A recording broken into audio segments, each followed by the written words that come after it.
Hello everyone, welcome to Education Rise. जिस चीज़ का हमें काफ़ी समय से इंतज़ार था, मॉडल पेपर्स का, आखिर माध्यमिक शिक्षा बोर्ड राजस्थान अजमेर ने क्लास 10th के मॉडल पेपर्स जारी कर दिए हैं। तो आइए देखते हैं। सबसे पहले हम देखेंगे हिंदी का। तो यहाँ पर देखिएगा आप, समय है 2 घंटे और 45 मिनट, पूर्णांक रहेंगे 80। परीक्षार्थियों के लिए सामान्य निर्देश पढ़ लेते हैं। तो परीक्षार्थी सर्वप्रथम अपने प्रश्न पत्र पर नामांक अनिवार्यतः लिखें। सभी प्रश्न करने अनिवार्य हैं। प्रत्येक प्रश्न का उत्तर दी गई उत्तर पुस्तिका में ही लिखें। जिन प्रश्नों में आंतरिक खंड है उन सभी के उत्तर एक साथ ही लिखें। और प्रश्न क्रमांक 15 से 23 तक में आंतरिक विकल्प है, मतलब आपको दो दो विकल्प मिलेंगे। अगर आपकी इसकी पीडीएफ चाहते हैं आप, तो इसी वीडियो के डिस्क्रिप्शन में हमारे टेलीग्राम चैनल का लिंक दिया हुआ है, आप ज्वाइन कर लीजिए, आपको इसकी पीडीएफ मिल जाएगी।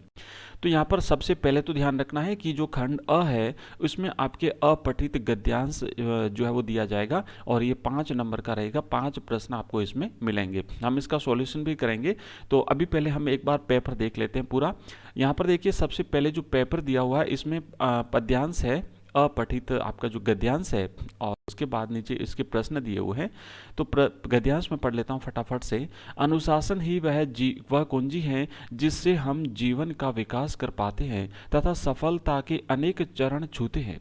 यदि हम देखें तो समूची प्रकृति भी एक अनुशासन में बंधी हुई है। सूर्य का नित्य प्रति एक ही दिशा में उगना और उसी तरह अस्त होना अनुशासन के ही प्रमाण है। तो यहाँ पर अनुशासन की बात की हुई है कि हमें प्रकृति में भी यहाँ तक कि अनुशासन मिलता है। चंद्रमा, तारे, बादल, सबका अपना अनुशासन है। जब किसी का अनुशासन भंग होता है तब कुछ अप्रत्याशित एवं विध्वंसकारी घटनाएं घटित होती हैं। समुद्र में ज्वार भाटा आने पर भी समुद्र अमर्यादित रहता है। एक निश्चित गति से पृथ्वी का सूर्य के चारों ओर चक्कर लगाना या अनेक ग्रहों का अपनी गति से गतिमान रहना उनके अनुशासन का ही परिचायक है।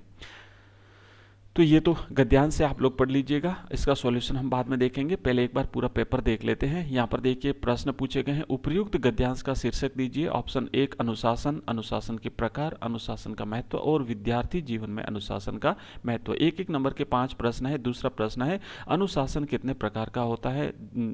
4, 2, 3 में, और उपर्युक्त में से कोई नहीं। तो यहाँ पर देखिए स्पष्ट रूप से लिखा हुआ है अनुशासन के 2 प्रकार होते हैं। सब कुछ इसी में लिखा हुआ है। और तीसरा प्रश्न है, एक नंबर के प्रश्न है, व्यक्ति के जीवन का सघन साधना का काल है।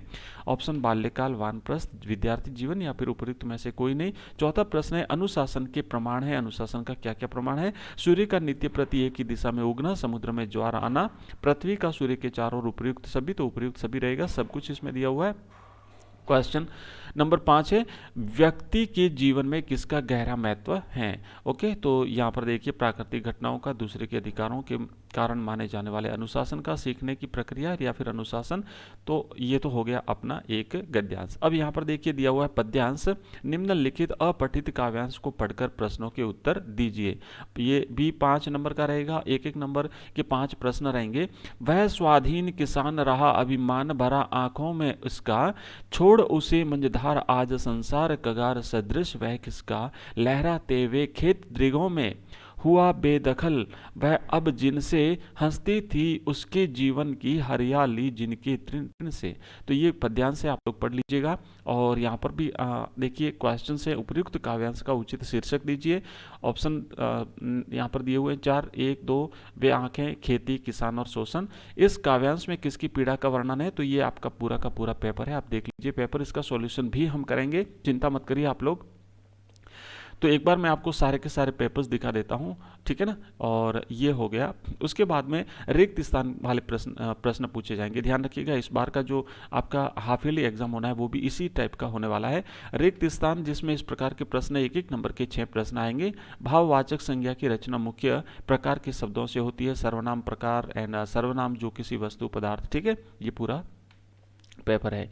तीसरा प्रश्न है, निम्नलिखित अति लघुतरात्मक प्रश्नों के उत्तर दीजिए। प्रत्येक प्रश्न के लिए उत्तर सीमा लगभग 20 शब्द। संधि और संयोग में क्या अंतर है? समास शब्द की परिभाषा, तिल का ताड़ बनाना मुहावरे का अर्थ, आप भले तो जग भला लोकोक्ति का अर्थ, चश्मे वाले को लोग कैप्टन क्यों कहते थे, यह कहानी एक कहानी यह भी, रचना में मन्नू भंडारी के साथ साथ किसका व्यक्तित्व उभर कर आया है, सुशील वाद्यों से क्या अभिप्राय है, उद्धव के व्यवहार की तुलना किस किस से की गई है, राम लक्ष्मण परशुराम संवाद, है ना, उत्साह, माता का अंचल, साना साना हाथ जोड़ी। ये प्रश्न आपके अति लघुतरात्मक है। खंड ब, निर्देश ध्यान से पढ़ लीजिए। प्रश्न संख्या 4 से 16 तक के लिए प्रत्येक प्रश्न की अधिकतम उत्तर सीमा 40 शब्द रहेगी।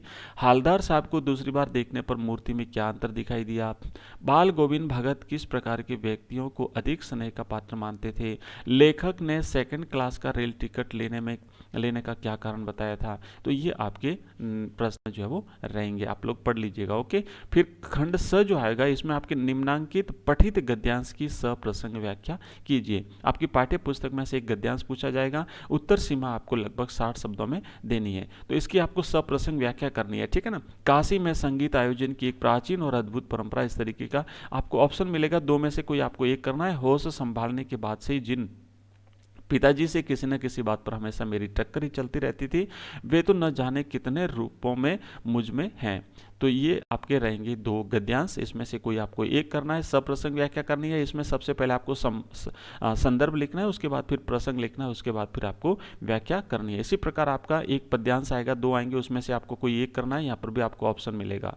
कौत लखन मुनि शील तुम्हारा, और एक के नहीं दो के नहीं ढेर सारी नदियों के पानी का जादू।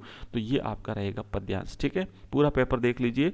नेक्स्ट है, बाल गोविंद भगत को साधु क्यों कहा गया है, नवाब साहब ने अपने खानदारी रईस होने का भाव किस प्रकार प्रकट किया है, या लखनवी अंदाज व्यंग्य लेख के आधार पर लिखिए, ठीक है। और गोपियों के द्वारा हमारे हरि हारिल की लकड़ी और उत्साह कविता। और उसके बाद में यहाँ पर देखिए, निम्नलिखित विषयों में से किसी एक विषय पर 300 से 350 शब्दों में आपको निबंध लिखना है।